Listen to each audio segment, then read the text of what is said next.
ರಾತ್ರಿನೇ ಇಡ್ಲಿಗೆ ರುಬ್ಬಿಟ್ಟೆ. ಉಪ್ಪು ಹಾಕಿರಲಿಲ್ಲ, ನಾನು ಉಪ್ಪು ಹಾಕಲ್ಲ. ಉಪ್ಪು ಹಾಕಿದರೆ ಹುಳಿ ಜಾಸ್ತಿ ಬಂದುಬಿಡುತ್ತೆ, ಹಾಗಾಗಿ ಉಪ್ಪು ಹಾಕೋದಿಲ್ಲ. ನಾನು ಬೆಳಿಗ್ಗೆ ಹಾಕೋದು. ಕೆಲವರಿಗೆ ಹುಳಿ ಇಡ್ಲಿ ಇಷ್ಟ ಅಂಥವರೆಲ್ಲ ಉಪ್ಪು ಹಾಕಲಿ. ಚೆನ್ನಾಗಿ ಕಲಸಬೇಕು ಬೆಳಿಗ್ಗೆದ್ದು. ನಾನು ಇಡ್ಲಿಗೆ ರುಬ್ಬುವಾಗ ಯಾವಾಗಲೂ ಅನ್ನ ಹಾಕ್ತೀನಿ,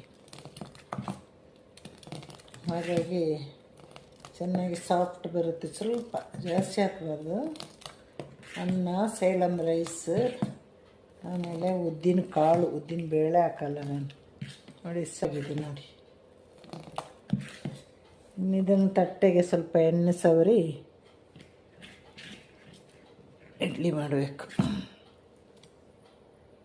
ಈಗ ಇಡ್ಲಿ ತಟ್ಟೆಗೆ ಎಣ್ಣೆ ಸವರಿ ಆಯಿತು. ನಾವೆಲ್ಲ ಕೊಬ್ಬರಿ ಎಣ್ಣೆ ಸವರೋದು, ನಾವೆಲ್ಲ ಅಡುಗೆ ಎಲ್ಲ ಕೊಬ್ಬರಿ ಎಣ್ಣೆ ಅಲ್ವಾ. ಯಾವ ಎಣ್ಣೆ ಬೇಕೋ ಆ ಎಣ್ಣೆ ಹಾಕಿ ಇಡ್ಬೋದು. ಕೊಬ್ಬರಿ ಎಣ್ಣೆ ಹಾಕಿದೆ. ತುರಿದು ನೀಲಿ ಮರೆಯಾಯಿತೆ ತಕೆ ಕರಗೀತೆ ನಿಟ್ಟು ಶಿರಶಾಖಕ್ಕೆ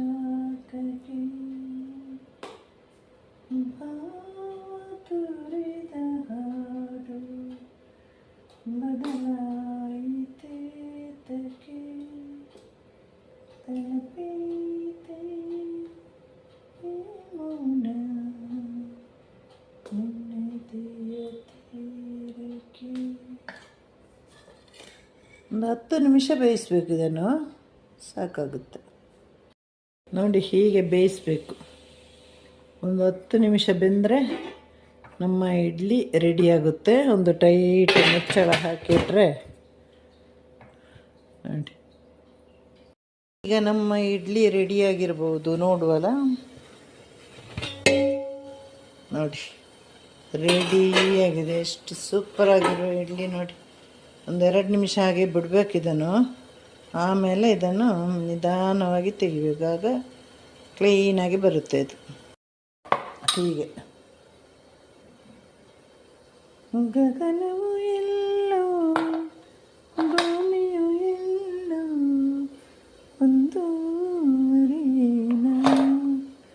ನಿನಗೆ ನೀಡಿದ ಚಲವ ಕೇಳಿ ತೇಲಿ ತೇಲಿ ಹೋದೆನ.